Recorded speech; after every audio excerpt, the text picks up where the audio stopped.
This is a temporary processing issue. This should be discussed in executive session. Not while their pay is missing.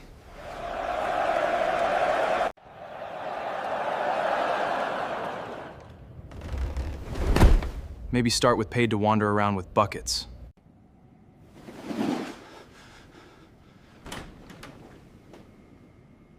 This is outrageous.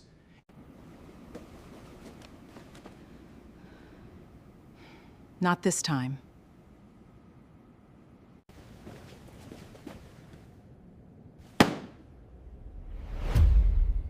You should stay.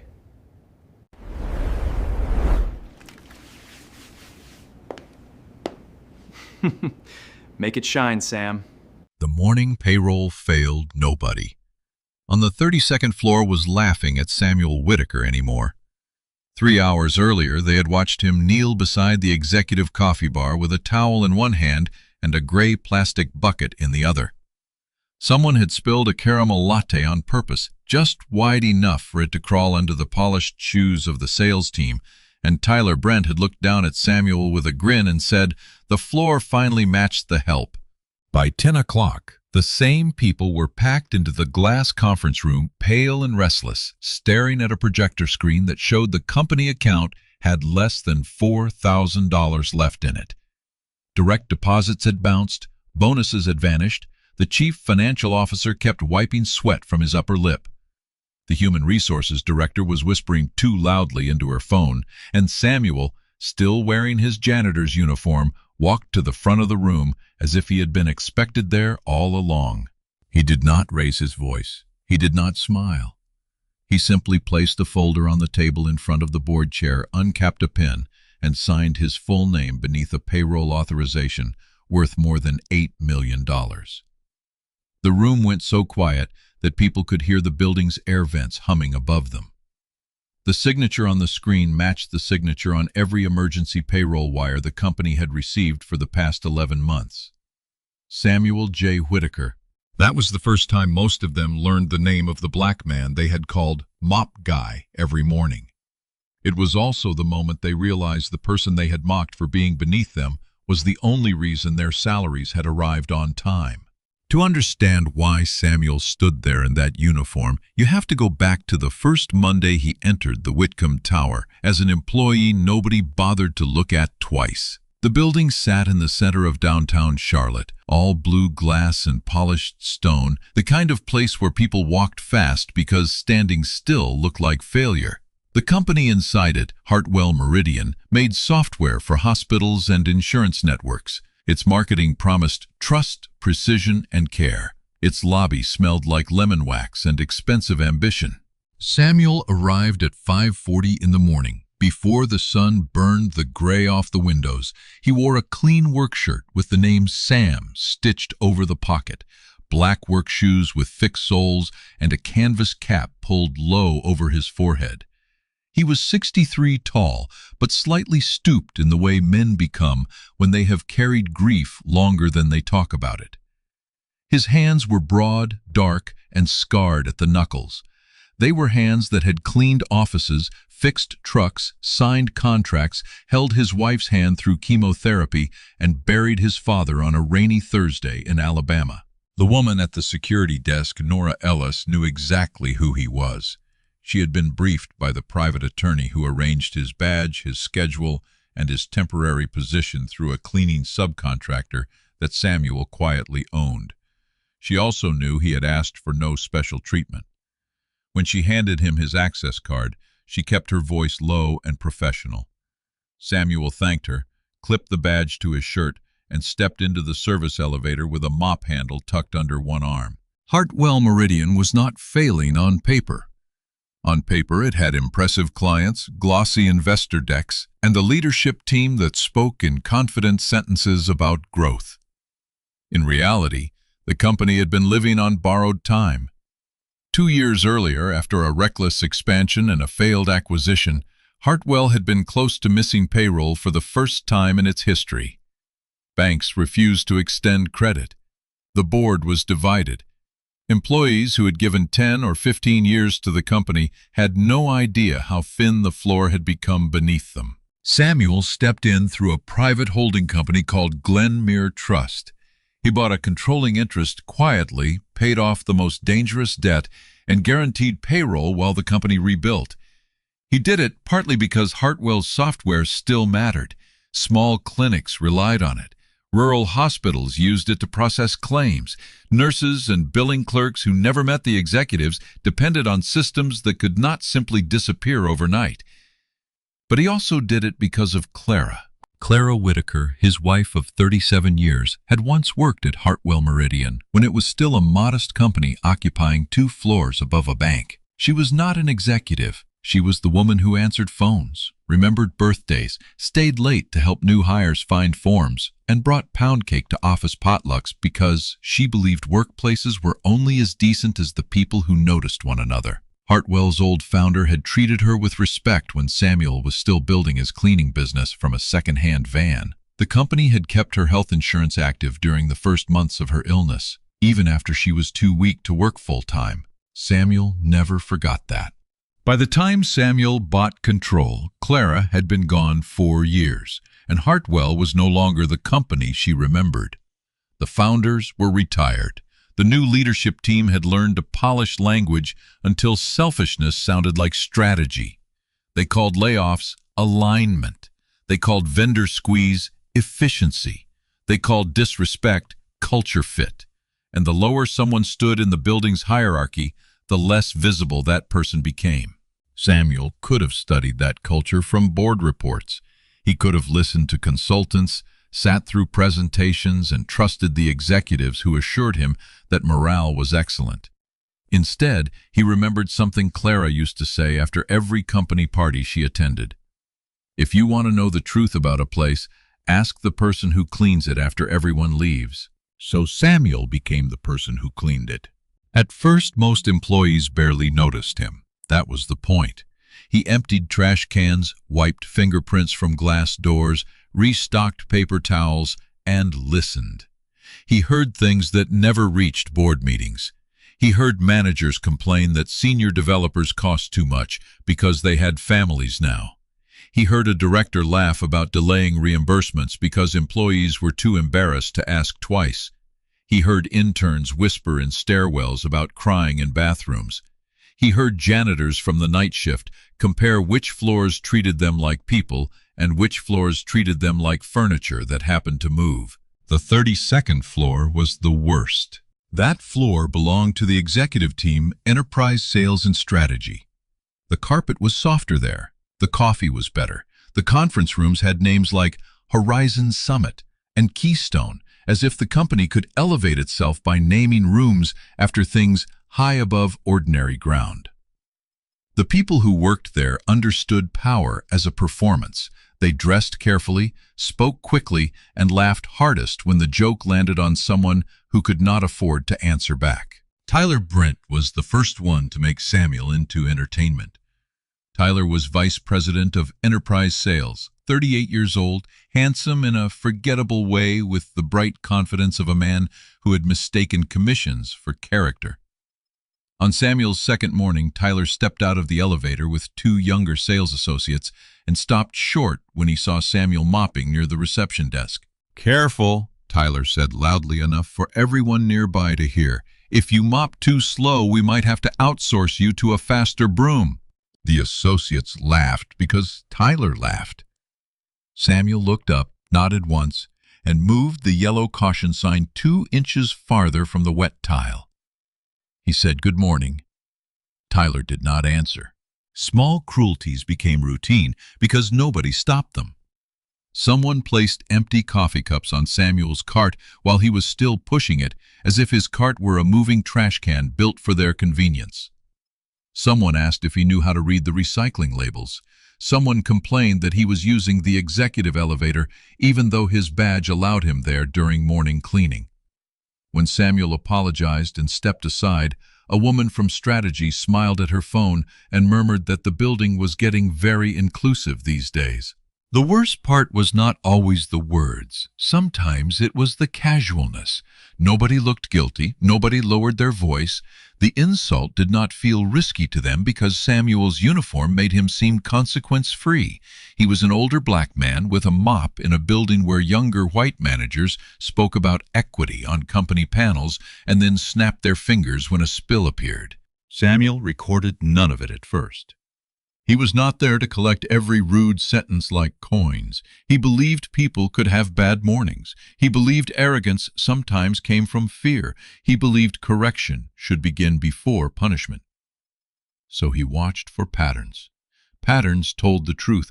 He learned that the accounting assistants on the 26th floor treated cleaning staff kindly, even when stressed. He learned the engineering team on 29 left notes saying thank you when they stayed late. He learned that the customer support floor had a woman named Lila who always stacked pizza boxes neatly beside the bins after team lunches because she had worked in restaurants before college and knew what a mess could do to someone's night. He also learned that the higher the floor, the less shame people had. Regina Holt, the chief operations officer, was different from Tyler. Tyler was loud. Regina was polished. She wore cream-colored suits, carried a leather notebook, and spoke in a voice so controlled it made other people feel messy for having emotions. She never made jokes directly. Her cruelty came wrapped in procedure. When Samuel was wiping down the glass outside the Keystone room one afternoon, Regina opened the door and found him there. She paused, as if a maintenance cart in a hallway were a personal betrayal. Then she asked whether he had been cleared to be near executive spaces while confidential material was visible. Samuel said his badge had been approved for those areas. Regina looked at the badge, but not at his face. "We've had issues before," she said, "people wandering where they don't understand the sensitivity." The room behind her was empty. The confidential material on the table was a printed lunch menu and a marker with no cap. Samuel apologized for the concern and stepped back. Regina closed the door with 2 fingers the way someone might handle a damp towel. Later that day, Samuel found a memo in a recycling bin on the same floor. It was not shredded. It was a draft from Regina to Malcolm Price, the chief financial officer, about reducing facilities costs ahead of the next board review. One sentence had been highlighted. It said, "Non-revenue labor should be made less visible during investor visits." Samuel folded the paper once and placed it inside the lining of his cart. Malcolm Price was the man Samuel had truly come to study. Malcolm had joined Hartwell after the crisis began, recommended by a board member who believed a sharp CFO could discipline a soft company. He was sharp, certainly. He could make a spreadsheet confess to almost anything. In meetings, he spoke as if money were more real than the people it passed through. He thanked Glenmere Trust for its confidence while quietly complaining that the anonymous majority owner was too sentimental about headcount. Samuel had seen Malcolm in boardrooms before, though Malcolm did not know Samuel had been on the other side of the speakerphone. During quarterly calls, Samuel rarely spoke. He let his attorney ask questions. He let the board chair press for details. Malcolm believed Glenmere's owner was an old private equity figure who lived somewhere in New York and cared only about returns. That misunderstanding was useful. It made Malcolm careless. In the hallways, Malcolm barely acknowledged Samuel. Once, while Samuel was changing a trash bag outside Malcolm's office, the CFO stepped over the bag and told someone on the phone that the support staff around here multiplied if you looked away. Samuel kept his head down and tied the bag carefully. Inside the trash can, beneath a layer of shredded paper strips, he saw the corner of an invoice from a vendor called Belmar Strategic Events. The number was large for an events invoice, too large. He remembered it because Hartwell had recently frozen travel reimbursements for mid-level employees claiming cash discipline. That evening, Samuel asked his private auditor to pull every payment made to Belmar. The next morning, before he returned to the building with his mop, the auditor sent a preliminary note. Belmar had no website, no listed office, and a mailing address that matched a property owned by Malcolm's brother-in-law. Samuel did not smile when he read it. He closed the email, placed his phone face down, and sat for a moment at his kitchen table. Clara's photograph stood near the window, her eyes bright, her hair wrapped in a blue scarf from the last Christmas before she got sick. He still talked to her sometimes in the early morning, not because he believed photographs answered, but because grief leaves rooms inside a person where love keeps speaking. "They're playing with people's rent money," he said quietly. The company did not feel the danger yet. Payroll still arrived every other Friday because Samuel had guaranteed it. Employees complained about office snacks, software bugs, and parking fees. They did not know that each deposit in their bank accounts carried a hidden rescue. Nurses got claims processed, parents bought groceries, mortgages cleared, student loans withdrew automatically. The ordinary miracle of being paid on time continued because a man they ignored kept signing wires from behind a curtain. Samuel's patience began to thin the day he met Denise Carter. Denise worked in customer support on the 28th floor. She was a single mother with 2 children, a calm voice, and the exhausted dignity of someone who had learned not to collapse until she reached her car. Samuel found her one evening sitting alone near the vending machines after most employees had gone home. She had a stack of hospital claim notes on her lap and a paper towel pressed to her eyes. Samuel was restocking the break room. He asked if she was all right. Most people would have said yes and left it there. Denise looked at him, really looked at him, and maybe because he seemed safe, she told the truth in pieces.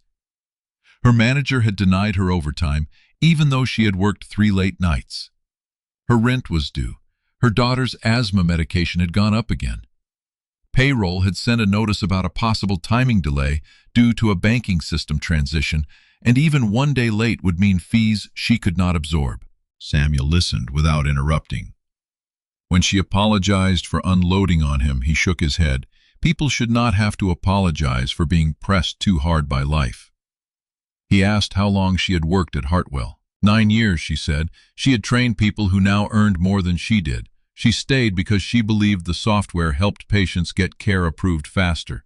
She stayed because starting over was expensive. The next morning, Samuel asked for a full payroll risk report. By lunch, he knew Malcolm had been holding vendor payments, delaying reimbursements, and moving restricted funds into accounts tied to his so-called strategic initiatives. The company was closer to another payroll failure than the board understood. Samuel authorized a reserve transfer through Glenmere that afternoon. $8 million moved into a protected payroll account with instructions that no executive bonuses, discretionary events, or vendor advances could touch it. Malcolm saw the transfer and panicked. He did not know Samuel had ordered it. He only knew the anonymous owner had inserted control where Malcolm preferred fog. That week, Malcolm became louder in meetings. Regina became colder with staff. Tyler became meaner, sensing tension above him and passing it downward like a borrowed disease. The daily mockery sharpened. At a Monday morning sales huddle, Tyler noticed Samuel wiping the inside of the glass wall.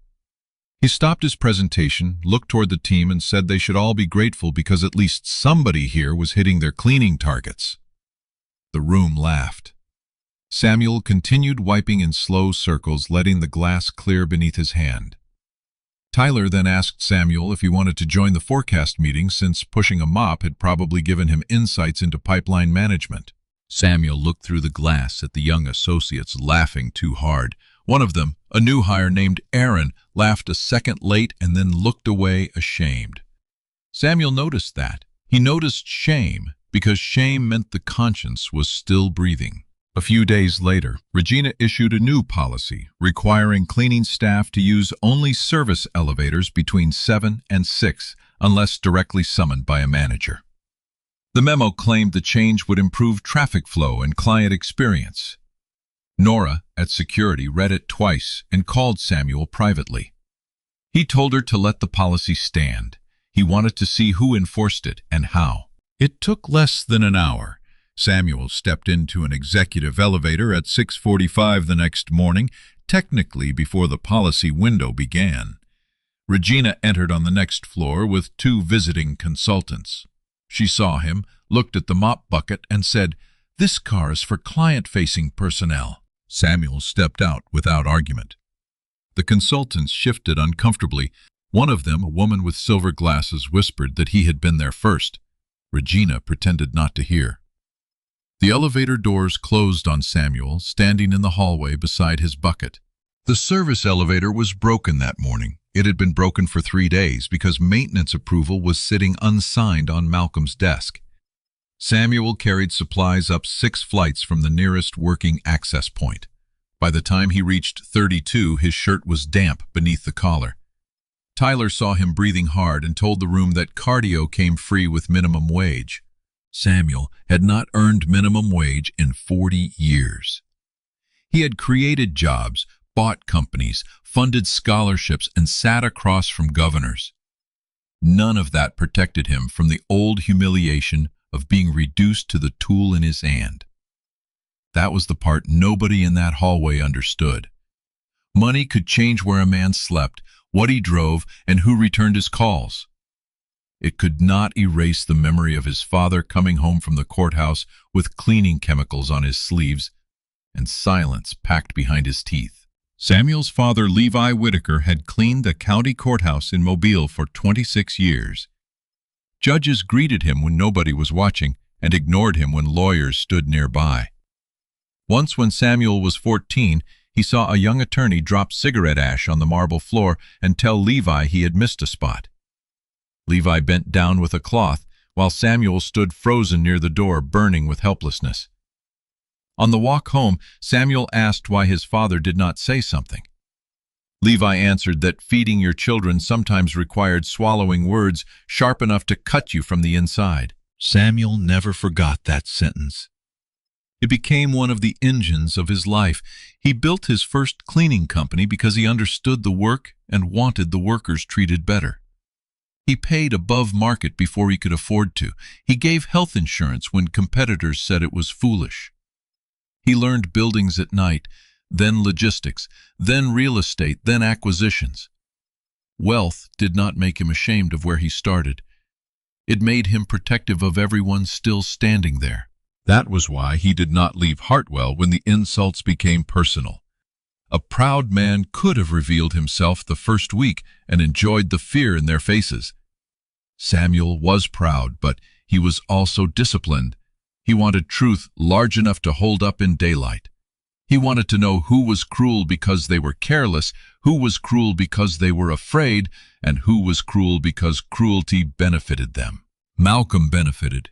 The evidence grew slowly. A duplicate invoice here, a deleted calendar invite there, a reimbursement denied for a support worker while Tyler expensed a luxury suite at a basketball game as client development. Samuel's auditor found payments to Belmar Strategic Events, then consulting fees to a company registered to Regina's cousin, then a strange pattern of payroll float that made cash look healthier at month end than it truly was. On paper, Malcolm looked brilliant. In reality, he was moving pressure onto people without power and comfort toward people who already had too much. One night, Samuel stayed late on the 32nd floor after an executive dinner. The conference room smelled of steak-red wine and expensive cologne. Half-empty plates sat on the table beside printed decks labeled "Confidential." Someone had dropped a linen napkin into a potted plant. Samuel cleaned quietly, placing plates into bins, collecting glasses, wiping the long table until it reflected the ceiling lights. In the trash near Malcolm's chair, he found a torn page with handwritten notes. Most of it was useless. One phrase was not. Delay payroll notice until after board packet. Beneath it, another line read, "Blame bank transition if needed." Samuel stood still for a long moment, the torn paper between gloved fingers. Then he photographed it, bagged it, and sent the image to his attorney. The next morning, Samuel arrived to find his cart decorated with a printed sign. It said, "Chief Sanitation Officer," in bold letters. Someone had taped a cheap plastic crown to the handle.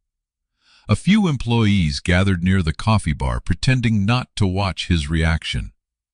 Tyler leaned against the counter, smiling into his cup. Samuel looked at the sign. He removed it carefully so the tape would not tear the laminated surface of the cart. He placed the crown in the trash, changed the liner, and continued his route.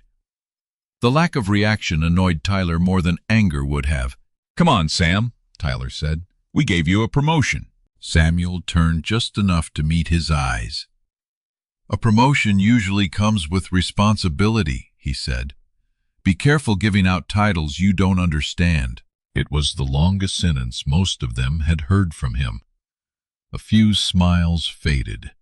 Tyler recovered first. He laughed and said the mop had a philosopher attached. Samuel pushed his cart down the hall.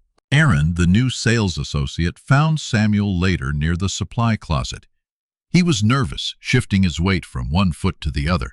He said he was sorry about the sign. He had not made it, but he had laughed, and he wanted Samuel to know it was wrong. Samuel studied him for a moment.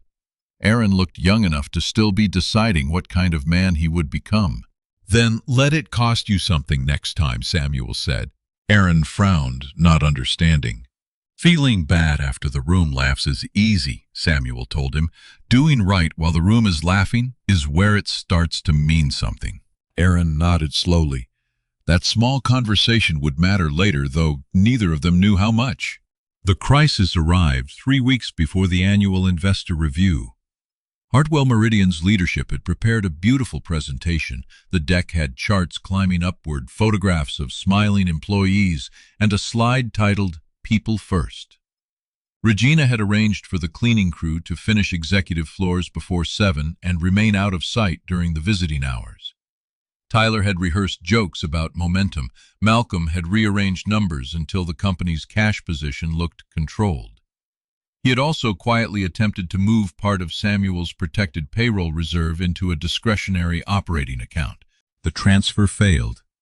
Samuel had placed dual authorization on the funds. Malcolm needed Glenmare's approval, and Glenmare did not answer to him. Instead of stopping, Malcolm did something desperate.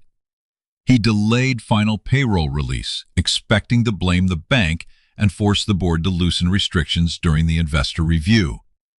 He believed panic would give him leverage. He believed employees would be upset, but manageable. He believed the anonymous owner would rather wire more money than expose chaos. He did not understand Samuel. That Friday morning, the first sign was a whisper in the elevator. Then a message in the company chat. Then people refreshing bank apps under desks. Direct deposits that normally appeared before breakfast had not arrived. Some employees saw nothing. Others saw reversal notices. Payroll sent a vague email about a processing issue. By 9, the entire building felt electrically sick. Denise Carter stood outside the 28th floor break room with her phone in her hand, trying not to cry. Her rent was scheduled to withdraw at noon. Another employee said his car payment had already bounced. Someone else said daycare charged late fees after 5. The people who had never thought about payroll as anything more than a calendar event suddenly understood that a missing deposit could reach into a kitchen, a medicine cabinet, a child's school bag, a bank account already too close to empty. Samuel moved through the building with his cart, listening to fear spread faster than any rumor of profit ever had. On 32, the reaction was different. The executives were angry before they were scared. Tyler complained that payroll incompetence would damage morale before client calls. Regina demanded that HR control the messaging. Malcolm locked himself in his office. Through the door, Samuel heard him speaking in a tight voice about liquidity optics and emergency authority. Then Malcolm opened the door and nearly collided with Samuel's cart. For 1 second, Malcolm looked frightened. Then he recognized only the uniform and turned his fear into contempt. "Why are you standing there?" he snapped. Samuel said he was collecting trash. Malcolm stepped closer. "If anything from this floor ends up outside this floor, you'll wish you had stayed in whatever basement they found you in." Samuel held his gaze. Trash usually tells people where it came from. Malcolm's face hardened. "Get out." Samuel left, but he did not go far. Near the reception desk, Tyler was telling a group that the payroll delay probably happened because the company kept spending money on non-essential services. He glanced at Samuel when he said it. The implication was clear enough. The people with mops, badges, tool belts, and hourly schedules were always first in line when Blaine needed a place to land. At 9:25, Regina sent a building-wide notice announcing an emergency all-hands meeting in the main conference center. Attendance was mandatory for employees on site. Remote staff would join by video. The message promised transparency. It delivered panic. Before the meeting, Tyler staged one more joke. Maybe because cruelty had become his way of proving he was not afraid. Samuel was cleaning the coffee spill near the executive lounge, a spill Tyler had caused by swinging his cup too wide while laughing. Instead of stepping back, Tyler placed one polished shoe on a dry section Samuel had just wiped. "Make it shine, Sam," he said.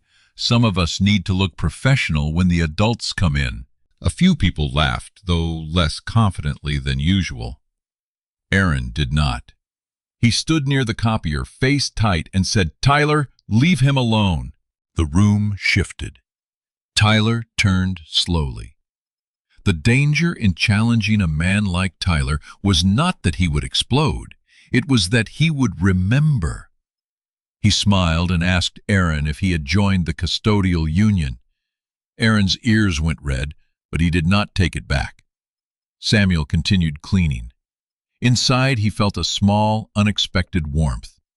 The boy had let it cost him something. At 10:03, the conference center was full. Hartwell's main meeting room occupied the second floor, with tiered seating, a wide screen, and glass walls overlooking the lobby. Employees crowded the aisles. Remote faces filled smaller screens along the side. The janitorial staff had been told to wait outside, but Samuel walked in through the back and stood near the wall with his cap in his hands. Rosa from the night crew stood beside him. So did Malik, the young maintenance technician, who had been begging for approval to repair the service elevator. They were not employees of Hartwell on paper, but payroll panic had reached them too. If Hartwell collapsed, contracts collapsed with it. At the front of the room, Malcolm began with phrases designed to calm without explaining. Processing delay, banking partner, temporary issue, strong fundamentals. Tyler stood near the side wall with his arms crossed, performing confidence. Regina sat beside the board chair Elaine Rutherford, who had flown in that morning after receiving a message from Samuel's attorney. Elaine was 70, silver-haired and famous inside Hartwell for asking questions that made liars thirsty. She let Malcolm speak for 6 minutes. Then she interrupted. "Who authorized the hold on payroll release?" she asked. Malcolm blinked. "Elaine, I think we should discuss procedural details in executive session." "We are in a room full of people whose pay is missing," Elaine said. "Procedural details have become material." Regina leaned toward her microphone and said the company should avoid assigning blame before all facts were established. Elaine looked at her for half a second, then returned to Malcolm. Malcolm said the bank required additional verification due to irregularities in the reserve account. It sounded plausible if you did not know the account. Samuel knew the account. Elaine knew enough to keep pressing. She asked whether the reserve account had been restricted by Glenmere Trust. Malcolm said yes, but the restriction was unusual and had limited management's flexibility. Elaine asked whether he had attempted to move funds from the reserve without required authorization. The room began to murmur. Malcolm's mouth tightened. In a dynamic liquidity situation, leadership has to explore options. Elaine nodded once. "That is not an answer." Regina stepped in again this time with a colder tone. She said certain operational costs had created pressures across the organization. She mentioned vendor inefficiencies. She mentioned facilities overhead. She mentioned legacy contracts. As she spoke, Samuel understood the path she was building. If the room needed a villain, she would give them one without a title one and a uniform one with no microphone. Then Tyler made it easier for her. From the side of the room, loud enough to carry, he said, "Maybe they could start by cutting the people paid to wander around with buckets." Laughter did not follow. The room was too scared now, but several heads turned towards Samuel. Regina did not correct Tyler. Malcolm seized the distraction. He said the company had been too generous with non-core labor during a turnaround period. He said difficult decisions had been delayed by sentimental ownership. He said payroll would be resolved more quickly if leadership were trusted to manage funds without interference from an absentee investor who did not understand operational reality. Elaine looked toward the back wall. "Mr. Whitaker," she said, "would you come forward, please?" At first, nobody moved. Most people did not know whom she meant. Samuel placed his cap on the chair beside Rosa and stepped into the aisle. His shoes made soft sounds on the carpet as he walked down toward the front. Tyler's smile faltered. Regina's face remained composed, but her eyes narrowed. Malcolm stared at Samuel, then at Elaine, then back at Samuel, as if some impossible arithmetic had appeared on the screen. Samuel did not hurry. He had spent weeks being ordered out of rooms. Now the room opened around him. Elaine met him at the table and handed him a folder. "For the record," she said into the microphone, "Samuel J. Whitaker is the principal owner of Glenmere Trust, majority shareholder of Hartwell Meridian, and guarantor of the payroll reserve currently being discussed." The silence that followed did not feel empty. It felt crowded with every joke, every smirk, every ignored good morning, every time someone had stepped around Samuel as if dignity depended on job title. The employees stared. Remote faces froze on screens. Tyler's arms dropped to his sides. Regina's lips parted slightly. Malcolm went gray. Samuel took the microphone only after Elaine asked if he wished to address the company. He looked across the room, not with anger exactly, but with the gravity of a man who had carried anger long enough to refine it into purpose. "My name is Samuel Whitaker," he said. "For the last 11 months, when Hartwell Meridian did not have enough stable cash to guarantee payroll, my company funded the reserve that paid you on time. Not because every leader here deserved protecting, because the people doing honest work did." Nobody moved. Samuel continued. "This morning's payroll did not fail because the bank got confused. It failed because restricted funds were tampered with, because cash reports were altered, and because certain executives believed fear would give them access to money meant for your mortgages, medicine, groceries, and children." Malcolm stood abruptly. "This is outrageous!" Elaine turned to him. "Sit down, Malcolm." He did, but only because 2 board attorneys had entered the room behind him. Samuel opened the folder. He did not list every detail. He did not need to humiliate for sport. He showed enough. Duplicate vendor payments to Belmar Strategic Events, consulting contracts tied to Regina's family, expense approvals for executive perks during reimbursement freezes, internal notes about delaying payroll notice, the memo calling service workers non-revenue labor to be made less visible. The room watched the screen change from one document to another, and with each image the story Hartwell's leaders had told about themselves came apart. Then Elaine displayed the payroll authorization history. Date after date, emergency reserve funding had been signed by Samuel J. Whitaker. The signature appeared beside wire confirmations that matched pay periods employees remembered as ordinary Fridays. The ordinary had been rescued again and again by the man many of them had refused to call by name. Denise Carter began crying quietly in the 3rd row. She was not crying because a rich man had revealed himself. She was crying because her rent, her daughter's inhaler, and the fragile balance of her life had been treated as a lever in someone else's game. Around her, other employees understood the same thing in their own ways. The shock of Samuel's identity was dramatic. The deeper wound was realizing how close they had come to being sacrificed by people who spoke about leadership every day. Tyler tried to leave. Aaron stepped back from the aisle, not blocking him, simply refusing to make his exit easy. Tyler stopped near the door as one of the attorneys asked him to remain available for questioning. His face flushed. For once, he had no joke ready. Regina asked whether this public disclosure was necessary. Samuel looked at her then. Not through her, at her. "You made disrespect public," he said. "Accountability can stand in the same room." The words landed without volume.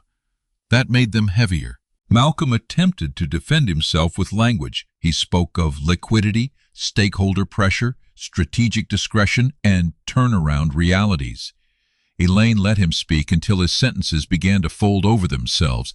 Then she announced that Malcolm was suspended pending formal investigation, his access revoked immediately.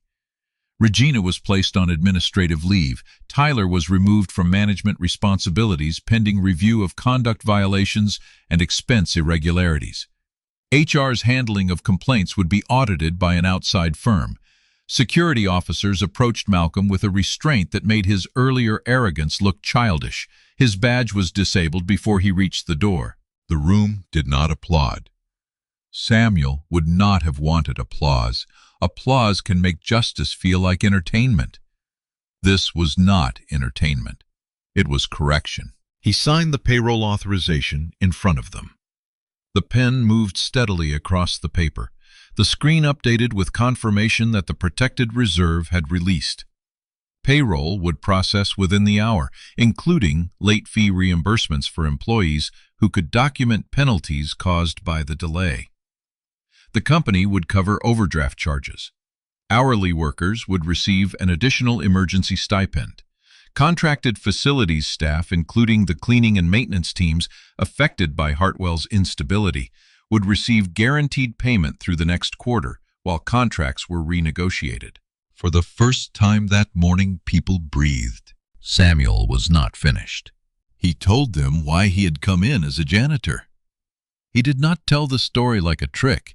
He did not say he wanted to see who would be nice to the poor man, because that would have made dignity sound like a test people could pass for a prize. He said he came because numbers had stopped matching reality, and because the people with the least official power often know the most about a building's soul. He said his wife Clara had worked at Hartwell when respect was still part of its foundation. He said the company had once helped his family survive a season of illness, and he had tried to return that mercy by saving jobs instead of stripping assets. Then he paused. His gaze moved across the room, over executives, analysts, engineers, support workers, assistants, and cleaning staff standing near the walls. But a company cannot be saved only on a balance sheet, he said. If the people who empty your trash are invisible to you, then sooner or later the truth will be invisible too. If you can laugh at a man while he is kneeling to clean your spill, you will find a way to ignore a customer, underpay a colleague, hide a number, or excuse a lie. Disrespect does not stay where you put it. It spreads. No one on the 32nd floor would forget that sentence. The aftermath did not unfold as a single dramatic sweep. Real consequences rarely do. They arrived in emails, interviews, badge deactivations, revised contracts, legal notices, and conversations people had been avoiding for years. Malcolm's office was sealed before lunch. Investigators found enough in his files to involve authorities. Belmar Strategic Events was exposed as a shell vendor used to move company money into private pockets. Regina's consulting arrangements violated conflict policies she had helped write. Tyler's expenses revealed inflated client dinners, fake travel, and a pattern of retaliating against employees who challenged him. By the next week, Hartwell Meridian felt stripped bare. Without the polished cruelty at the top, people had to decide who they were when fear was not giving them instructions. Some were ashamed. Some were defensive. Some pretended they had never laughed. Samuel had expected all of it. Exposure does not instantly create character. It only removes hiding places. Aaron requested a meeting with Samuel. He arrived wearing a suit that looked too stiff for his shoulders and carried no excuses. He said he should have spoken up earlier, not only the morning of the payroll crisis. He said laughing had felt like survival on Tyler's team, and he hated how quickly he had chosen belonging over decency. Samuel listened. Then he asked Aaron what he planned to do with that knowledge. Aaron said he wanted to transfer out of sales if the department stayed toxic. Samuel told him running from a room was sometimes necessary, but changing how you stood in a room mattered too. Aaron eventually stayed, not under Tyler, but under a new director who valued clients more than theatrics. Months later, he became the employee who corrected disrespect before it gathered an audience. Denise Carter received her overtime pay, her late fee reimbursement, and a raise after the compensation review Samuel ordered revealed years of underpayment across customer support. When Samuel saw her again near the vending machines, she thanked him with tears in her eyes. He told her the company had paid a debt, not granted a favor. That distinction mattered to him. Gratitude should never be used to make justice look generous. The cleaning staff saw the most immediate change. The service elevator was repaired within 48 hours. Cleaning crews received access to the same break rooms as everyone else. Their contract was rewritten with higher wages, safety protections, paid sick leave, and a direct reporting line for abuse. Regina's policy about keeping non-client-facing staff out of sight disappeared. In its place, Samuel introduced something called the Clara Standard. The Clara Standard was not complicated. Every worker in Hartwell buildings had the right to use common spaces appropriate to their schedule. No employee or contractor could be restricted from elevators based on uniform role or appearance. Any manager who demeaned service work would face formal review. Vendor contracts had to include dignity protections, not only cost terms. Every new hire, from intern to executive, would spend part of orientation with facilities, customer support, and payroll, learning how the company actually stayed alive. Some executives called it symbolic. Samuel disagreed.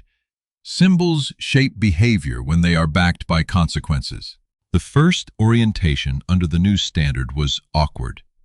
Young hires in crisp shirts stood beside cleaning staff in supply rooms, learning which chemicals could not be mixed, why a broken elevator could injure workers, how overnight schedules affected childcare, and how careless office habits added hours to someone else's shift.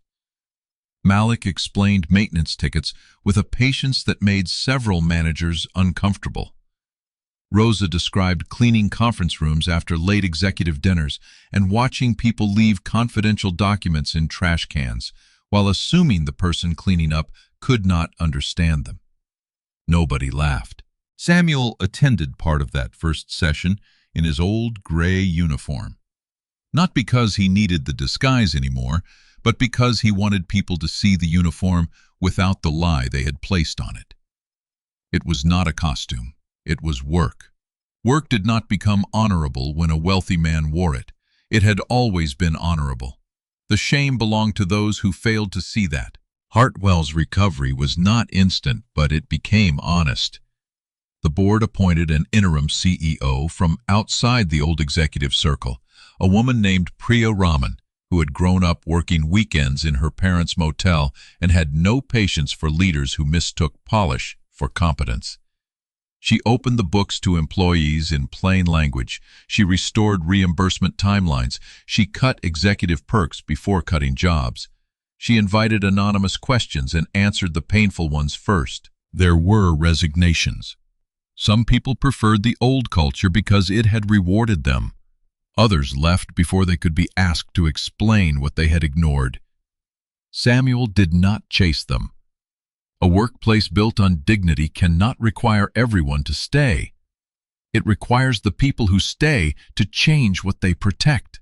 3 months after the payroll crisis, Hartwell held a company meeting in the same conference center. The mood was different, not perfect, better.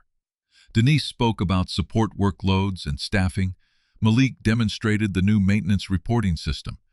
Payroll explained the reserve structure so employees would never again be left with vague panic while executives negotiated behind closed doors. Samuel sat in the second row, not at the front, listening.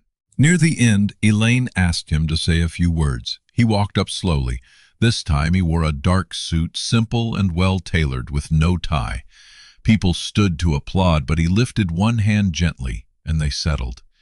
He had never enjoyed being made into a symbol. Symbols are easier to praise than to follow. He told them about his father.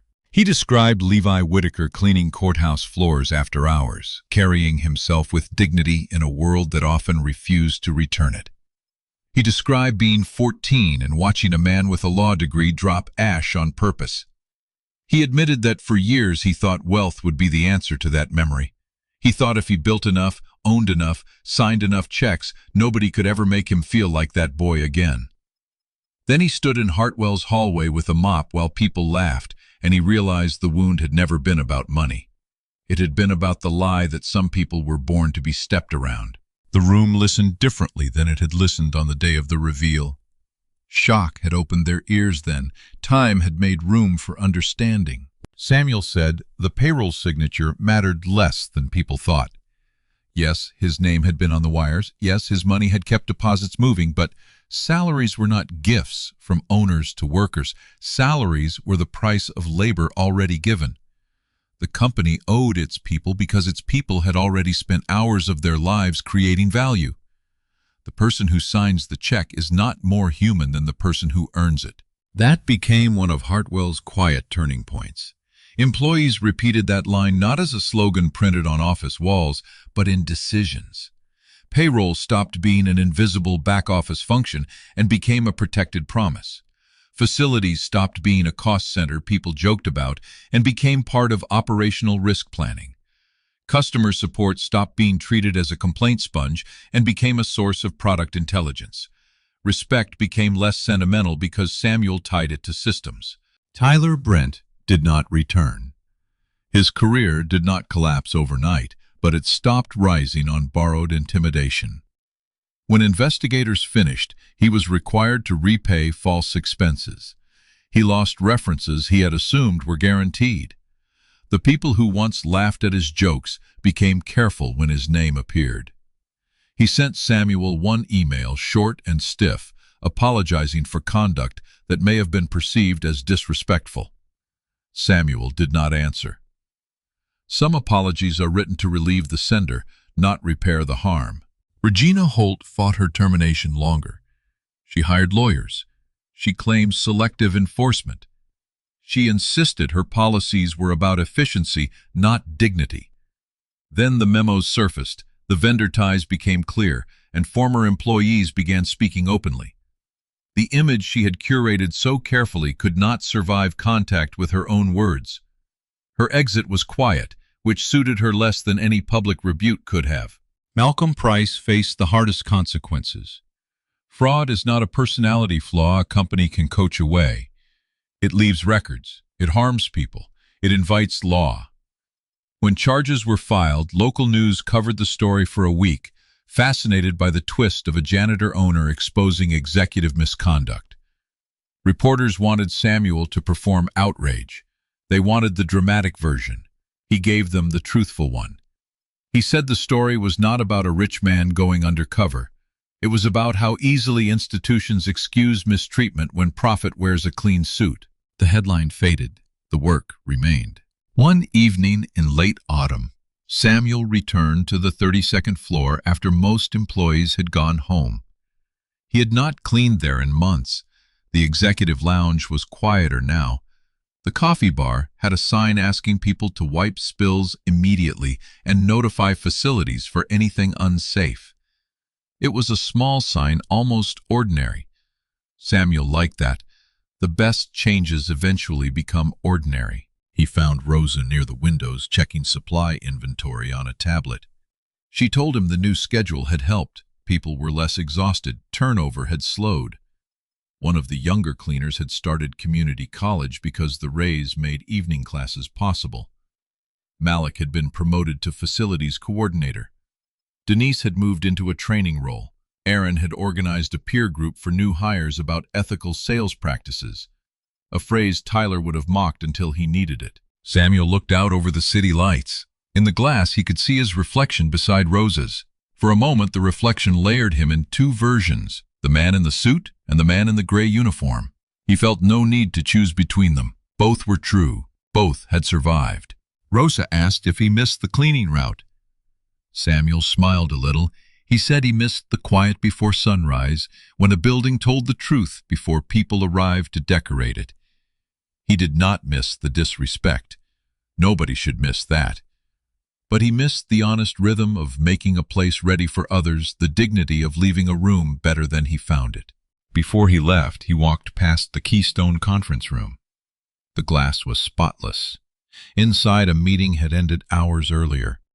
Someone had stacked the chairs neatly. Someone had gathered the cups. Someone had left a handwritten note on the table that said, "Facilities, thank you. We had a late meeting and tried not to leave a mess." Samuel picked up the note and read it twice. It was not justice by itself. A thank you note does not erase years of arrogance. It does not repay every insult or undo every policy that made people feel small. But it was evidence of attention, and attention is where respect begins. He placed the note back on the table where the morning crew would find it. On his way down, Samuel chose the main elevator. A young analyst stepped in after him, carrying a laptop bag and a takeout container. For a second, she looked at him with the automatic uncertainty people sometimes have when they cannot quickly rank the person beside them. Then her eyes moved to his face, not his clothes, and she smiled. "Good evening, Mr. Whitaker," she said. "Good evening," Samuel answered. The elevator descended through the tower, past floors where people were still working, past conference rooms, cubicles, supply closets, payroll offices, and break rooms. Every floor held someone whose life depended on being seen clearly enough to be treated fairly. That had always been true. The only thing that changed was whether the people in power admitted it. The story of Samuel Whitaker spread far beyond Hartwell Meridian because people love a reversal. They love the moment arrogance discovers it has been speaking to authority in disguise. They love imagining the faces of those who laughed when the man with the mop signed the checks. And yes, that moment was satisfying. It should be. There is a particular kind of justice in watching contempt meet evidence it cannot talk its way around. But the deeper lesson was quieter. Samuel did not become worthy when people learned he was wealthy. He did not become intelligent when they saw his signature. He did not become deserving of respect when the board chair said his full name into a microphone. He had been worthy while pushing the cart. He had been intelligent while changing trash bags. He had been deserving of respect while kneeling beside spilled coffee as people stepped around him. The reveal did not change who Samuel was. It changed what everyone else could no longer pretend not to see. For months, those employees had believed their salaries came from systems too distant to question, from leadership too polished to doubt, from success too impressive to examine. They had looked at Samuel and seen the bottom of the building. In truth, he had been holding up the floor beneath them. Every paycheck they waited for, every bonus they bragged about, every commission Tyler used to measure his worth, every executive salary Regina protected with elegant language, every number Malcolm tried to bend had depended on the man they mocked for carrying a mop. That is why the story stayed with people. Not because a janitor turned out to be rich, because a room full of educated professionals had to confront how poorly they understood value. They knew how to read dashboards, contracts, forecasts, and performance reviews. They did not know how to read character. They mistook silence for weakness, service for inferiority, patience for ignorance, and a uniform for permission. Samuel understood something they did not. Power is not always loud when it enters a room. Sometimes power empties the trash and listens. Sometimes it wipes the glass until the people on the other side reveal themselves. Sometimes it waits not because it is afraid, but because truth gathered carefully can do more than anger thrown quickly. In the end, the people who laughed at Samuel were not ruined because he was secretly powerful.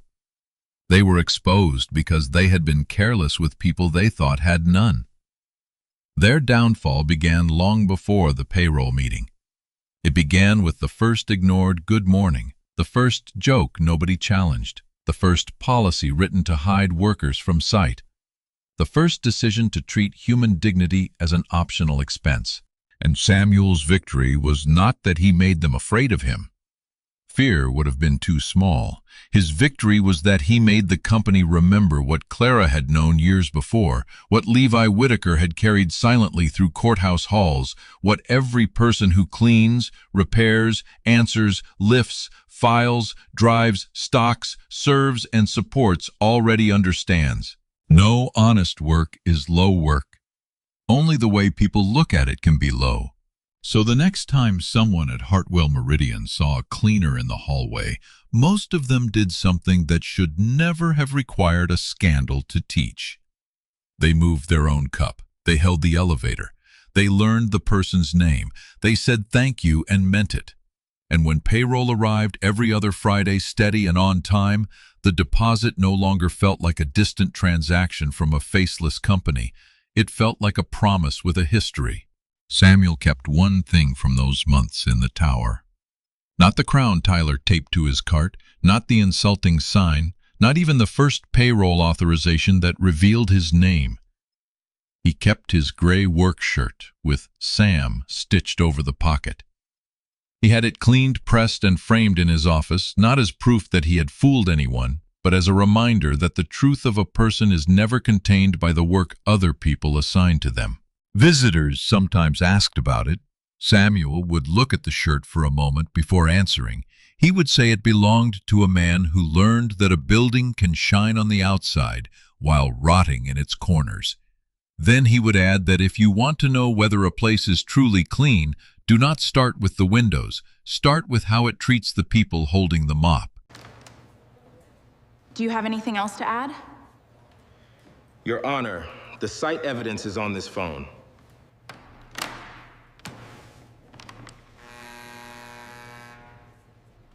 Yes, Your Honor.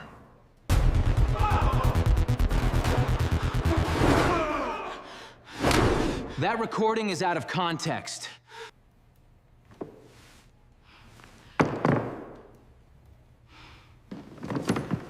Sit down. The Hill Boy is still chasing ghost papers. Boys like that run out of money before men like us run out of time.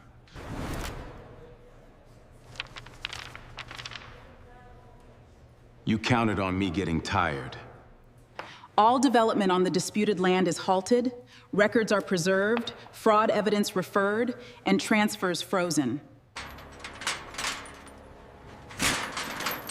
Land remembers damage, but it also remembers seeds. They called me a failure before they saw what I carried. The men who had called Darius Hill a failure for 7 straight years were still smiling when he walked into the county courthouse with mud on his boots and a cracked phone in his hand. They had seen him around town too many times to feel threatened by him. They had seen him changing tires behind the gas station, carrying groceries for his sick mother, walking home in the rain because his old truck would not start. To them, he was the boy who had wasted a scholarship, the boy who came back with nothing, the black kid who had been given a chance and somehow still ended up sweeping metal shavings off a shop floor. So when Darius stepped into courtroom 2 that morning, nobody at the front table looked worried. Conrad Vail, the developer, who owned half the town and wanted the other half, leaned back in his chair as if the hearing were a formality. His son Preston whispered something to the county attorney and laughed into his fist. The banker Raymond Pierce adjusted his silver cufflinks and glanced at Darius with the weary impatience of a man bothered by a stray dog at a garden party. Then the judge asked Darius if he had any final evidence before she ruled on the land dispute everyone else had already decided was dead. Darius lifted the cracked phone. On that little screen were 7 years of records, maps, signatures, cemetery documents, tax receipts, and one recording that made Conrad Vail stop smiling before the first minute was over. By lunch, the people who had laughed at Darius were staring at court orders, frozen accounts, and restitution numbers so large the room seemed to tilt under them. And the young man they had dismissed as a failure stood quietly at the center of it all, not looking victorious, not looking cruel, only looking like someone who had carried the truth long enough to finally set it down. Darius Hill had not always been the town's warning story. When he was 17, people in Merrill Creek spoke his name differently. Teachers said it with pride. Coaches said it with respect. Older women at church said it with that soft hope they reserved for children who might carry a whole family farther than anyone before them had been allowed to go. Darius was the boy who could fix a radio with parts from a drawer, map creek beds from memory, and read land surveys the way other boys read baseball scores. His father, Elijah Hill, used to say Darius had two gifts. He could see what was broken, and he had the patience to understand why. Elijah would say this while standing on the 43 acres behind their house land that had been in the Hill family since Darius's great-great-grandfather bought it after years of sharecropping and side work. The land was not glamorous. It held red clay pecan trees, a creek that swelled in hard rain, an old tobacco barn, and a small fenced burial ground where Hill ancestors rested under hand-carved stones. To Elijah, it was proof that his family had once turned survival into ownership. To Darius, it was home, before he knew home could be stolen. The Hills were not wealthy. Their roof leaked in 2 rooms, and their kitchen floor dipped near the back door. But Elijah paid his taxes early, kept every receipt in a metal lockbox, and walked the boundary line twice a month with a machete and a thermos of coffee.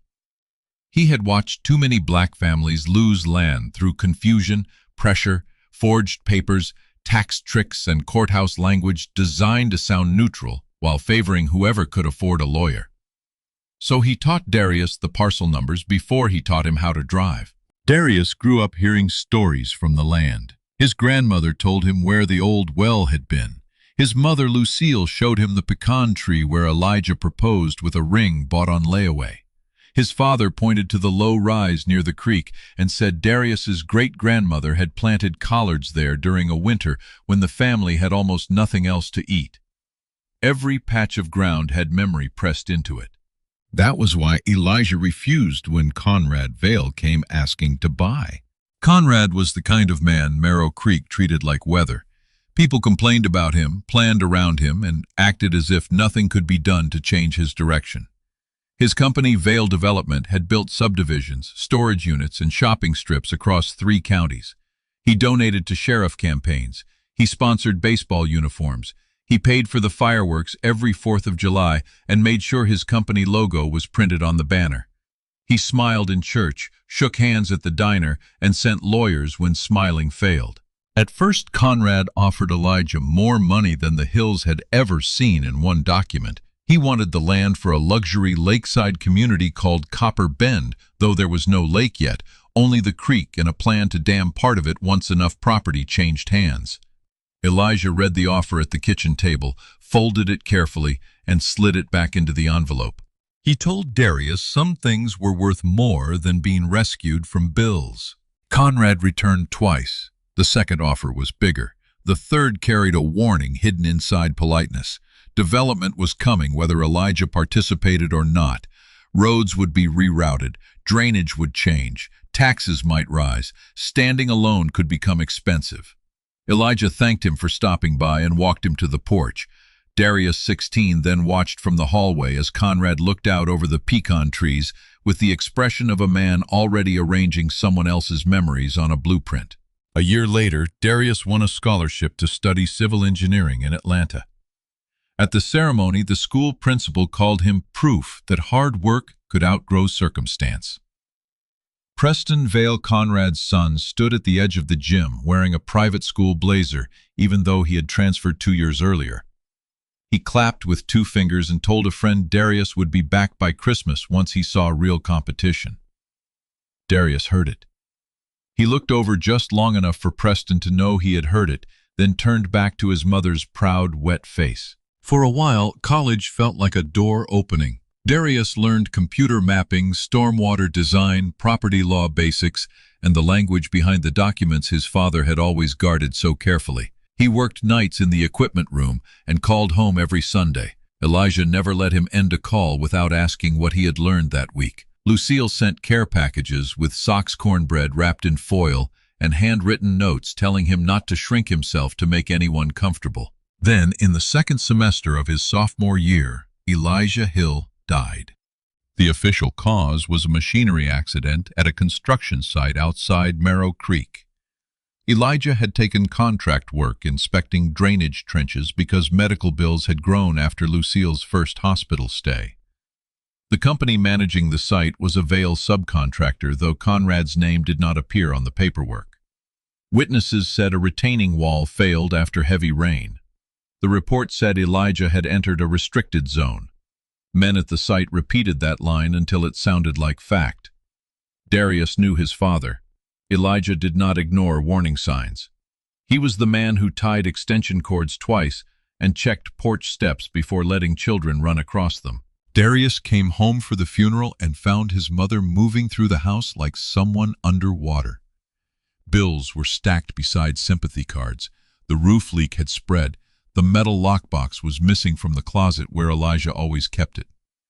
When Darius asked about it, Lucille said she had not seen it since the week before Elijah died. 2 months later, the first notice arrived. It said the Hill property was subject to collection due to a private loan secured against the land. The loan had gone into default. Darius read the notice 3 times and felt the room narrow. Elijah had hated debt. He would borrow a neighbor's ladder before borrowing $1 from a bank. The document included a signature that looked almost like his, but not quite. It said Elijah Hill written in a slanted hand that tried too hard to be old-fashioned. Elijah always signed E. Nathaniel Hill, using the middle name his mother insisted belonged on anything official. Darius took the notice to the county records office. The clerk behind the counter, Marlene Trask, looked at him over reading glasses and said the document was properly filed. When he asked to see the original, she said originals were stored off-site.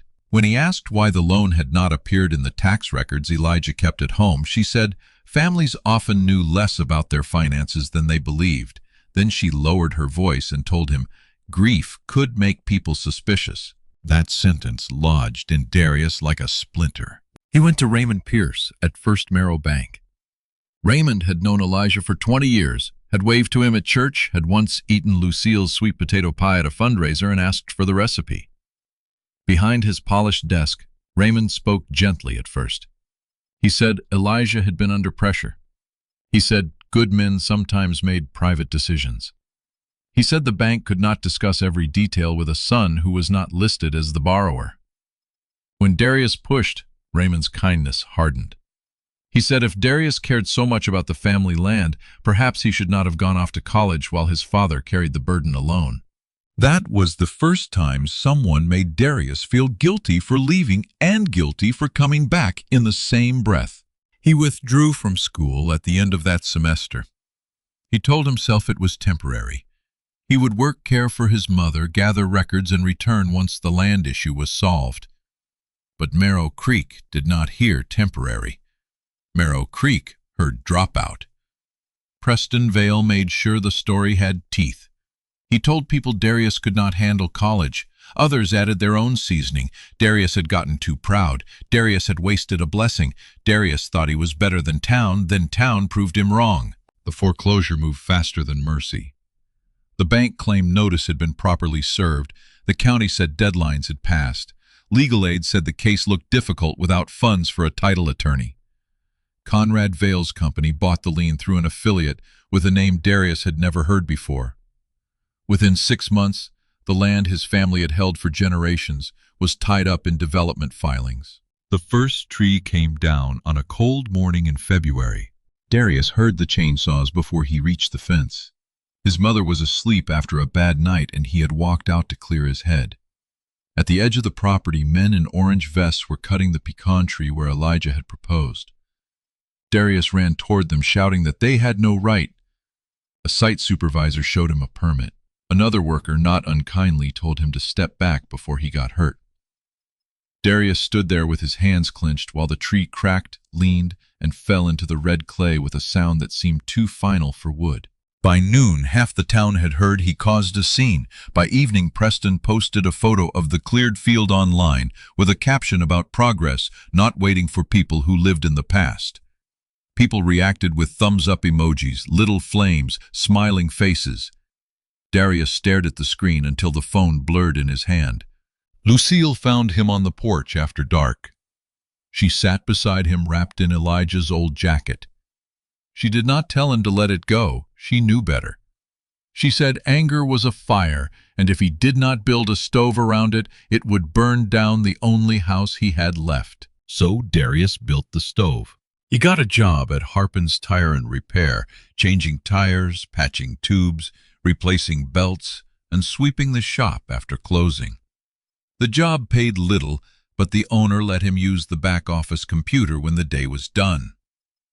Darius enrolled in 2 online classes, one in geographic information systems, another in public records research. He spent nights reading property law until his eyes burned. He learned the difference between a lien and a deed of trust, between marketable title and heir property, between mistakes that embarrassed clerks and fraud that sent people searching for excuses. People saw the dirty coveralls. They did not see the binders. He bought a cracked used smartphone because the camera still worked. With it, he photographed every posted notice, every survey stake, every truck entering the Old Hill property.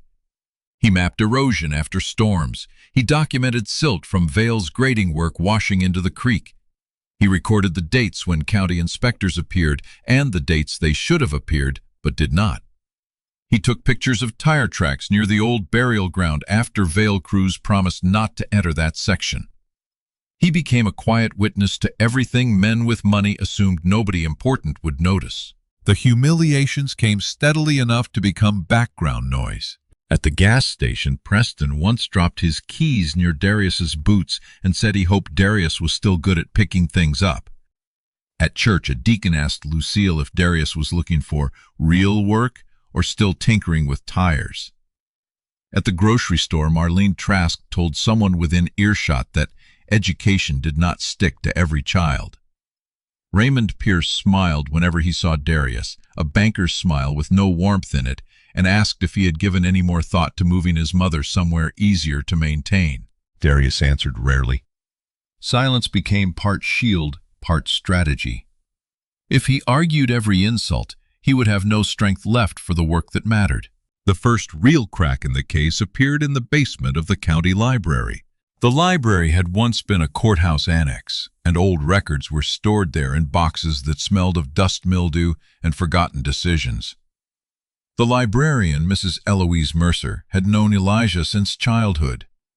She was a narrow woman with silver hair, sharp shoes, and the quiet authority of someone who had spent 40 years helping people find things other people preferred misplaced. When Darius asked whether older land records existed outside the digitized system, she looked at him for a long moment and asked if he was ready to find things that would make him tired. He said he was already tired. Mrs. Mercer helped him search after hours. They found plat maps, tax ledgers, old probate filings, and eventually a brittle folder labeled Hill Family Trust, 1958. Darius opened it with careful hands. Inside was a document naming the 43 acres as protected family land held for Hill descendants, with a special restriction around the burial ground near the creek. Any transfer required notice to all living heirs and court approval if the cemetery boundary was affected. Darius read the paragraph twice, then a third time. No one had notified the heirs. No court had approved anything. The forged loan had been used to do what a direct sale could not. Mrs. Mercer did not celebrate. She only made photocopies and told Darius to keep the originals in sight until they were logged properly. That night, Darius drove home with the copies under his shirt because rain leaked through the truck door. Lucille was awake when he arrived. He spread the papers across the kitchen table. For the first time since Elijah's death, her face changed. Grief loosened its grip just enough for recognition to pass through. She touched the trust document with 2 fingers and whispered that Elijah's father used to talk about it, but she thought the paperwork had been lost. Paperwork is a fragile word for something families bleed over. The second crack came from the signature. Darius had studied the forged loan documents until he knew every curve. One night, after comparing them to tax receipts Elijah had signed over 10 years, he noticed more than the name difference. The loan's signature had a smooth upward sweep in the final H. Elijah's real signatures dipped there because of an old injury. When he was younger, a saw blade had damaged 2 tendons in his right hand. He signed, slowly pressing harder near the end. On official documents, the ink always thickened where his hand stiffened. The loan signature did not. That alone would not win a case. It was a thread. Darius needed rope. The rope came from a mistake made by someone who believed poor families never compare dates. The loan had been notarized on March 14 at 6:42 in the evening. Darius knew that date because Elijah had spent March 14 in the hospital after collapsing at work from dehydration and chest pain. Lucille still had the discharge papers. The hospital's electronic record showed Elijah was checked in at 4:58 and discharged after midnight. The notary location was 40 miles away. Elijah could not have signed that document at that office at that time. Darius stared at the hospital record until the numbers became more than proof. They became a door. He took everything to legal aid again. This time, a young attorney named Sophia Reyes stayed late to read the file. She did not promise victory. Lawyers learn not to promise things judges control. But she did stop telling him the case was difficult and started asking what else he had. Darius showed her the trust document, the hospital record, the signature comparisons, the missing lockbox, the cemetery restriction, the erosion photographs, and a spreadsheet of companies tied to Vail Development through registered agents and shared addresses. Sophia leaned back after an hour and rubbed her forehead. Then she asked him who had helped him build the file. Darius said, mostly a librarian, his mother, and people who thought he was too harmless to hide things from. Sophia became the first professional who did not treat him like a grieving son, imagining enemies. She filed a petition to halt development near the cemetery, requested discovery on the loan, and asked for an emergency title review.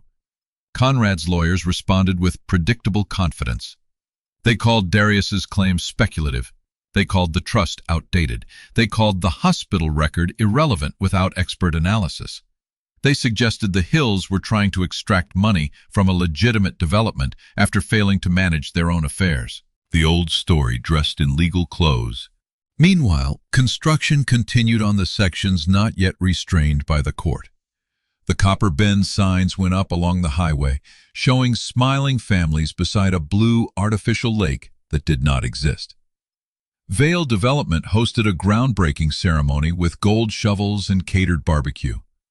Local officials praised Conrad for bringing investment to an underused part of the county. The newspaper ran a photo of Preston beside a banner reading, "Building Tomorrow." Darius stood across the road in his work boots, filming trucks roll past the boundary markers he had photographed before. Preston saw him and crossed the road with two friends. He asked if Darius had come to apply for a landscaping job.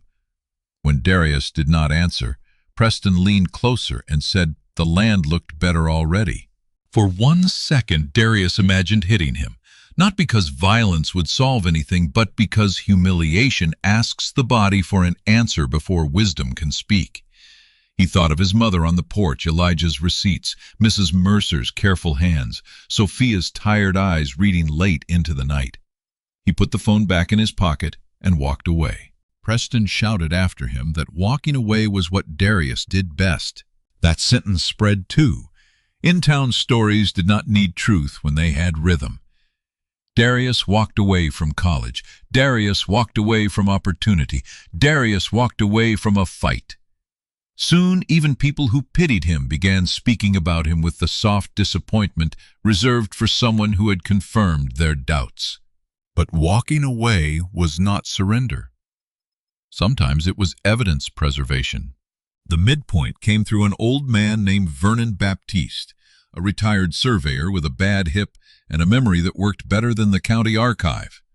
Vernon had mapped half the rural parcels in Merrill County before GPS made younger officials impatient with men who still trusted chain measurements and field notes. Mrs. Mercer sent Darius to him after finding a 1976 survey with Vernon's initials in the corner. Vernon lived in a small brick house behind a magnolia tree. He listened to Darius's explanation without much expression, then disappeared into a back room and returned with notebooks wrapped in rubber bands. He opened one to a page marked Hill Boundary Creek Section. There in pencil was a cemetery notation larger than the one in county records. Vernon said the burial ground extended farther east than the current map showed. A later digital conversion had clipped it too narrowly, whether by mistake or convenience. If Vernon's field notes were accurate, Vale crews had not merely approached protected ground, they had graded part of it. Darius felt the room go still around him. Vernon also remembered something else. Years earlier, Conrad had asked whether old cemetery restrictions could be abandoned if markers were damaged or unreadable. Vernon had told him no. Family burial grounds did not vanish because developers found them inconvenient. Conrad had not liked that answer. With Vernon's affidavit, the case changed. It was no longer only about a forged loan. It was about desecration, suppressed restrictions, and a development approved on a false map. Sophia brought in a non-profit property rights group. A civil rights land loss clinic from a law school joined the filing. Reporters who had ignored Darius's first complaints began calling. Conrad's lawyers shifted from mockery to delay. The town shifted too, but not kindly at first. People do not enjoy discovering that the person they dismissed may have been right. It makes their cruelty feel less like judgment and more like participation. Some became defensive. They said Darius should have spoken clearer earlier. They said nobody could have known. They said Conrad had done good things for the town. They said old documents were complicated. Beneath all of it was a fear nobody wanted to name. If Darius had been telling the truth, then Marrow Creek had watched a family get robbed and laughed at the son for bleeding. Lucille's health worsened that winter. The stress settled into her body. She spent more days in bed, her breathing shallow, her hands cold around a mug of tea. Darius tried to keep the legal details from her, but mothers learned the weight of footsteps. One night she asked if fighting was costing him too much. He wanted to lie. Instead, he said it was costing almost everything. She told him not to confuse peace with quiet. Their family had been quiet plenty. Quiet had not protected the land. Quiet had not protected Elijah. Quiet had not protected Darius from people who made a hobby out of lowering him in their minds. Then she asked him to promise one thing. If they won, he could not let the land become only a monument to what had been done to them. He had to make it useful again. Elijah would not want 43 acres fenced off as anger. He would want something growing, Darius promised. The final insult came at the Marrow Creek Business Luncheon, where Conrad Vale was being honored for economic leadership. Darius had not planned to attend. Sophia asked him to come because 2 county commissioners would be there, and she wanted them to see his face before the next hearing. The luncheon was held in the hotel ballroom under chandeliers that made everything look cleaner than it was. Darius arrived in his best shirt, which was still not a suit, and stood near the back beside Mrs. Mercer.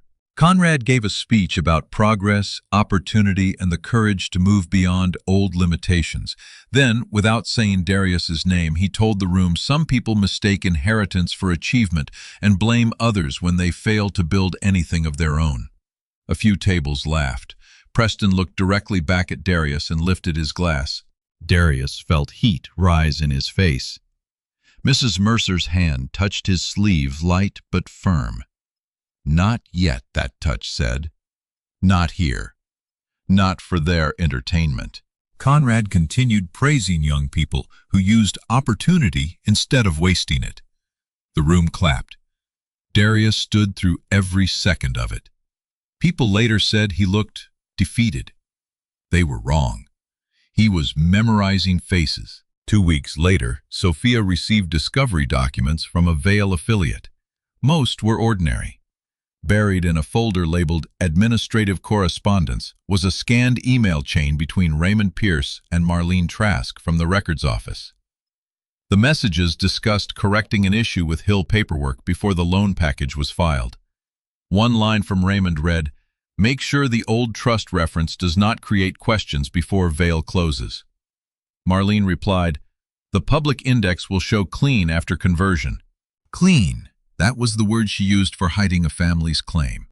Sophia filed an emergency motion. The judge ordered a broader production of records. The state attorney general's office opened an inquiry. Marlene retired suddenly, citing health reasons. Raymond took a leave of absence from the bank. Conrad called the accusations politically motivated. Preston posted online that desperate people would do anything for a payout. Then he deleted the post, but Darius already had it saved. The courthouse hearing was set for a Thursday morning in June. Darius barely slept the night before. He sat at the kitchen table with Lucille's trust papers, Elijah's hospital record, Vernon's field notes, and the cracked phone that had held so many photographs it sometimes froze when he opened the gallery. Lucille came into the kitchen wrapped in a robe. She placed Elijah's old watch beside the documents. It had stopped years ago and was too expensive to repair. But Darius still remembered it on his father's wrist, flashing in sunlight when Elijah pointed toward fence lines. She told Darius his father would be proud, win or lose. Darius said he did not want pride if they lost the land. Lucille smiled sadly. Pride was not a substitute for justice, but it could keep a person upright long enough to reach it. At the courthouse, the same people who had underestimated him gathered like a wall. Conrad in a navy suit, Preston with his expensive watch and restless smirk, Raymond, pale but polished, Marlene sitting behind the county attorney, no longer at the records counter but still trying to look useful. Commissioners, reporters, neighbors, church members, and families from nearby parcels filled the benches. Some had come for spectacle. Some had come because their own land records had started to look strange after Darius's case made them check. Some had come to see whether the boy they called a failure had truly found a crack in the men who seemed untouchable. The hearing began with procedure. Procedure can make injustice sound tidy. Vale's lawyers argued that the development had relied on recorded documents. The bank argued that any errors were administrative. The county argued that old trust references did not automatically invalidate modern transactions. They spoke in smooth, patient tones, the kind used by people confident that complexity favors them. Then Sophia stood. She did not perform outrage. She built the truth carefully. The Hill land had been trust protected. Required heirs had not been notified. The loan signature was inconsistent with Elijah's verified signatures. The notarization occurred while Elijah was documented inside a hospital. The public index had been altered during a digital conversion after communication between the bank and records office. The cemetery boundary used in development approvals contradicted original field notes. Vale Development had been warned about cemetery restrictions years earlier. With each point, Darius watched the room change. People who came to witness a nuisance case began sitting straighter. Reporters stopped typing casually and leaned toward the evidence screen. Conrad's jaw tightened. Raymond kept touching his wedding ring. Marlene looked at the floor. The judge asked if Darius had anything to add regarding the site documentation. That was when he lifted the cracked phone. He connected it to the courtroom screen with a cable Sophia had brought. The first images showed the land before major clearing boundary stakes, cemetery markers, creek bank, erosion patterns. Then came photographs taken after Vale crews crossed into the protected section. Then a video of muddy runoff pouring into the creek after a storm, carrying silt from the graded hillside. Then a recording from a county planning meeting publicly held where Preston could be heard joking near the back of the room that the old graves were probably just rocks and that nobody important had visited them in years. The room reacted before the judge could stop it. Preston stood and said the recording was taken out of context. The judge told him to sit. He sat, flushed and furious, no longer the man lifting a glass in the hotel ballroom. Then Sophia played the most damaging clip. It was from a public hallway outside a county records review where Raymond Pierce and Conrad Vale spoke with the careless confidence of men who believed Darius was too far away to hear. The audio was imperfect, but clear enough. Raymond said the Hill boy was still chasing ghost papers. Conrad answered that boys like that run out of money before men like us run out of time. For Darius, the sentence did not sting the way people expected. He had heard worse. What mattered was not the insult, it was the admission of strategy. They had counted on exhaustion. They had counted on poverty. They had counted on the distance between being right and being able to prove it. The judge ordered a recess. During those 15 minutes, nobody approached Darius except his mother, Mrs. Mercer Vernon Baptiste, and 3 families from nearby land parcels. One older man, Mr. Lyle Freeman, held a folded deed in trembling hands and said his cousin's property had been taken through a similar loan nobody remembered signing. A woman named Patrice Green said her grandmother had always suspected the county map moved their boundary after a road project. Darius listened, and the story widened in front of him. His family had not been the only target.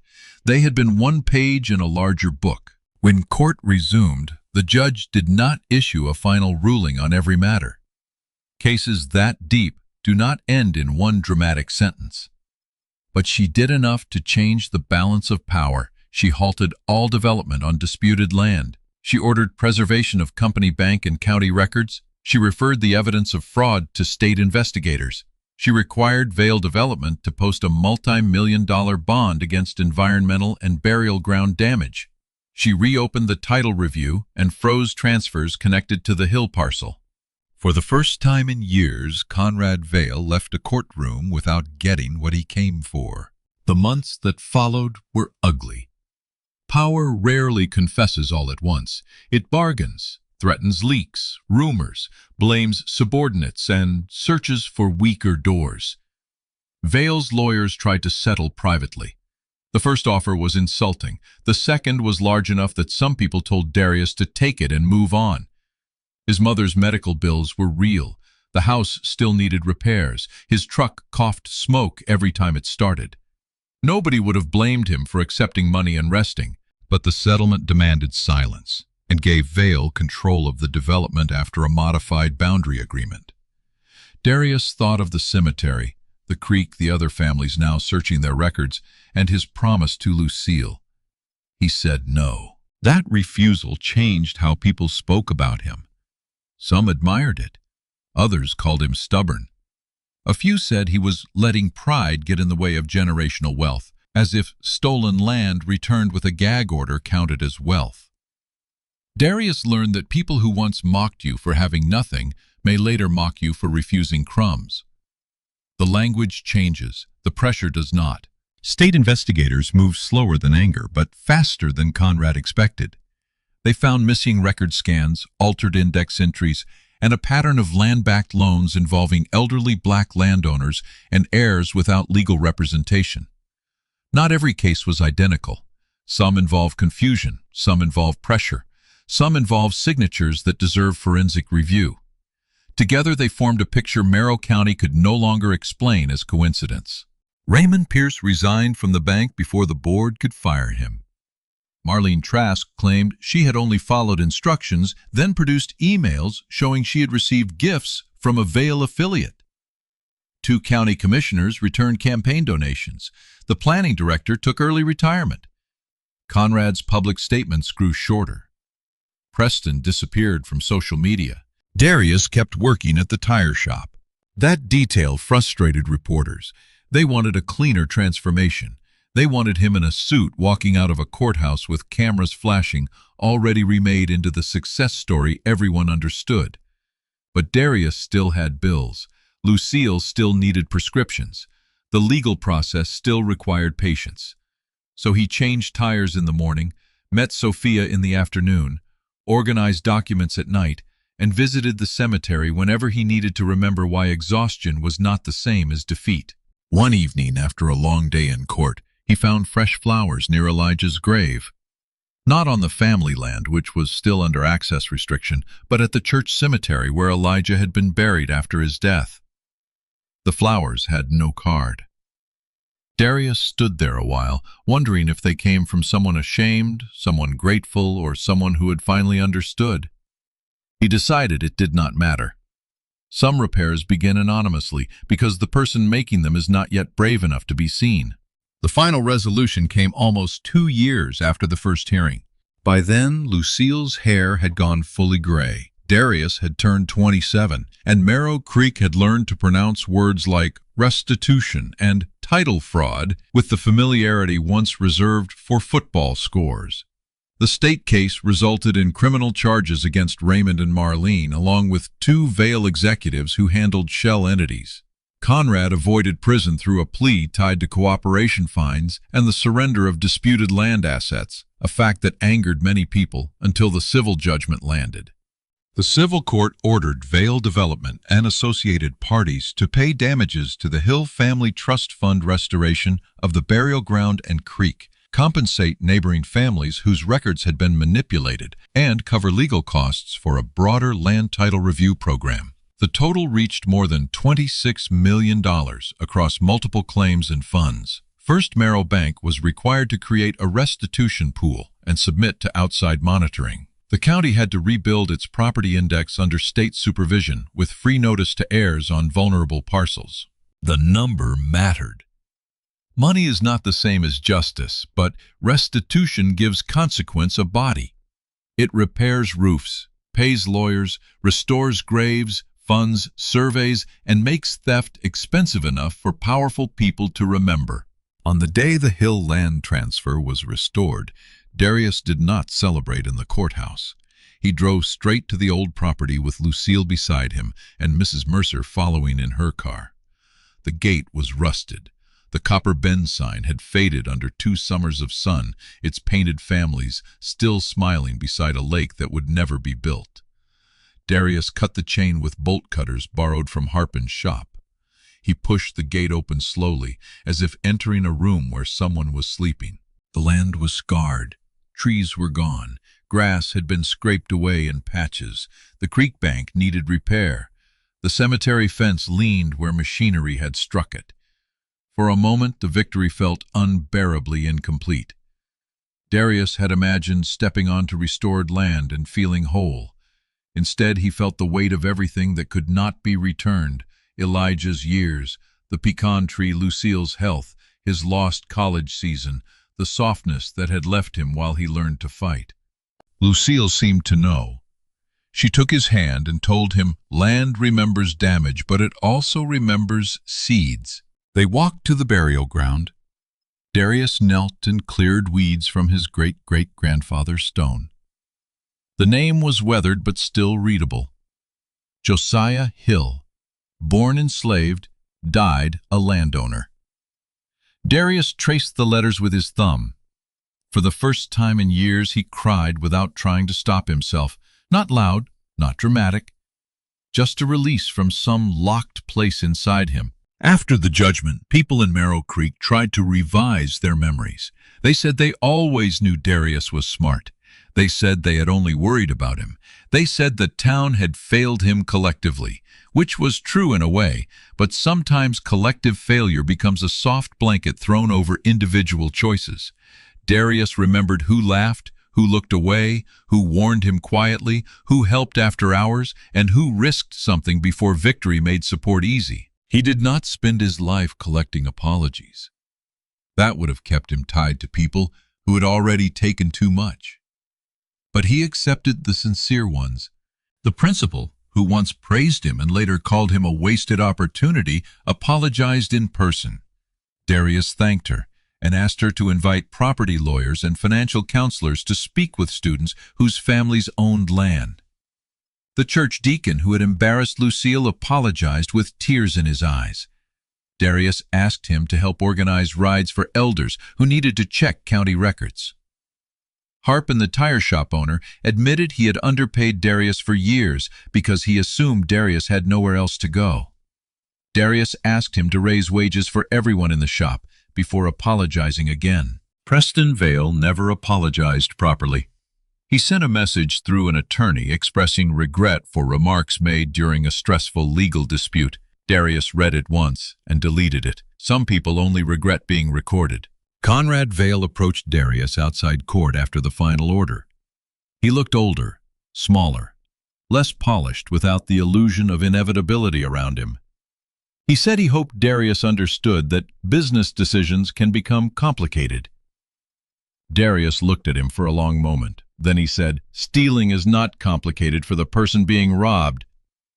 He walked away before Conrad could turn the conversation into something less honest. The land became what Lucille had asked for. Darius created the Elijah Hill Land and Trade Center on the restored property. It started with a small building near the road, funded by restitution money and donations from people who wanted their names associated with repair. Darius was careful with those names. He refused anything that came with control. The center taught young people surveying basics, property records, research, small engine repair, carpentry, environmental restoration, and the kind of financial literacy nobody had taught families like his until after someone tried to take from them. Mrs. Mercer led workshops on how to read deeds and wills. Vernon Baptiste taught boundary lines from his old notebooks, insisting that technology was useful, but memory still had legs. Sophia Reyes helped create a legal clinic one Saturday a month.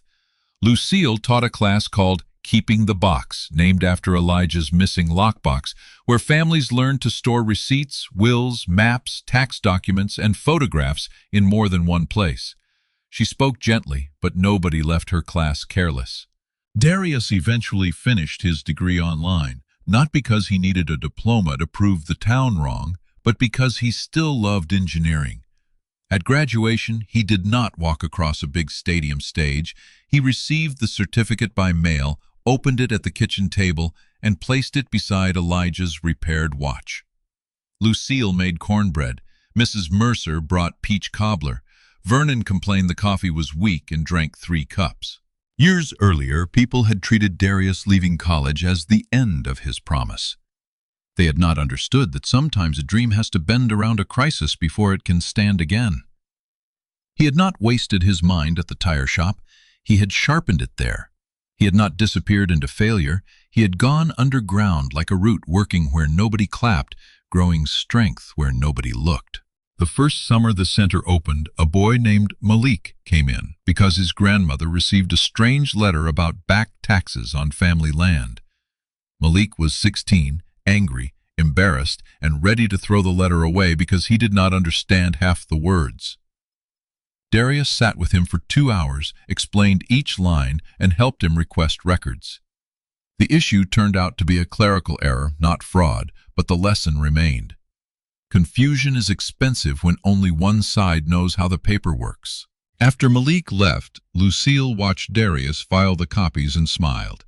She said Elijah would have liked seeing him become the person he needed when the first notice came. Darius thought about that for a long time. Revenge, as people imagine it, often ends with the enemy destroyed and the hero standing above the ruins. Darius learned that real justice asks for more. It asks what you build after the wrongdoing is exposed. It asks whether pain has made you precise or merely bitter. It asks whether the people who come after you will be safer because you fought, not just impressed because you won. The people who called Darius a failure did pay. They paid in court. They paid in lost offices, broken reputations, returned land, restored records, and checks written to families they had expected to outlast. They paid when their private contempt became public evidence. They paid when the town learned their respectability had been built partly on other people's silence. But the greatest payment was not financial. The greatest payment was that the old story died.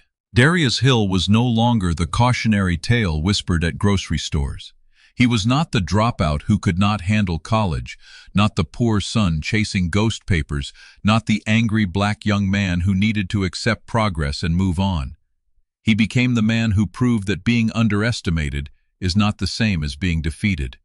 He became the reason families in Merrow County checked their deeds, saved their receipts, questioned friendly bankers, and taught their children that land is not just dirt when history is buried in it. One late afternoon, Darius stood near the new fence around the family cemetery, watching a group of students measure a boundary line under Vernon's impatient supervision. The creek moved quietly beyond them, still healing. New pecan saplings stood where the old tree had fallen. They were small, almost fragile, but their leaves flashed green in the sun.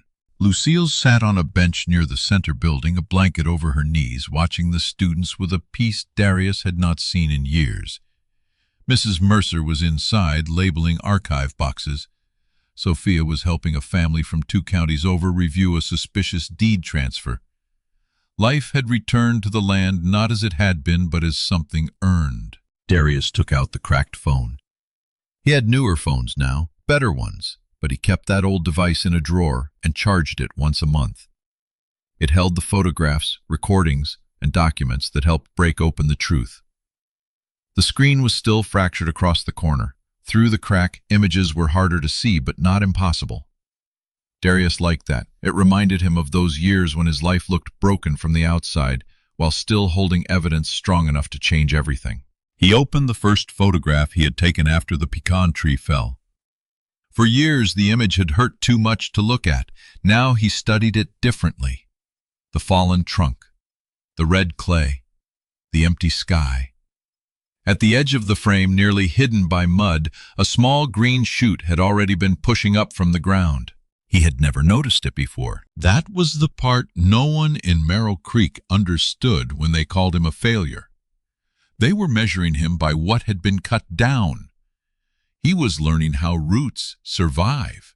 And years later, when people asked Darius how he kept going after losing so much, he never gave them a speech about success.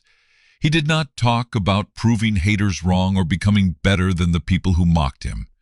He would look out over the land, toward the graves, the creek, the classroom lights, and the children learning to read maps that could protect their families.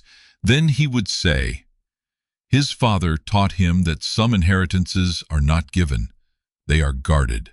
A failure is someone who quits telling the truth because lying is easier. Darius Hill never quit. He was dismissed, laughed at, blamed, and underestimated. He was made into a warning by people who should have been warned about themselves.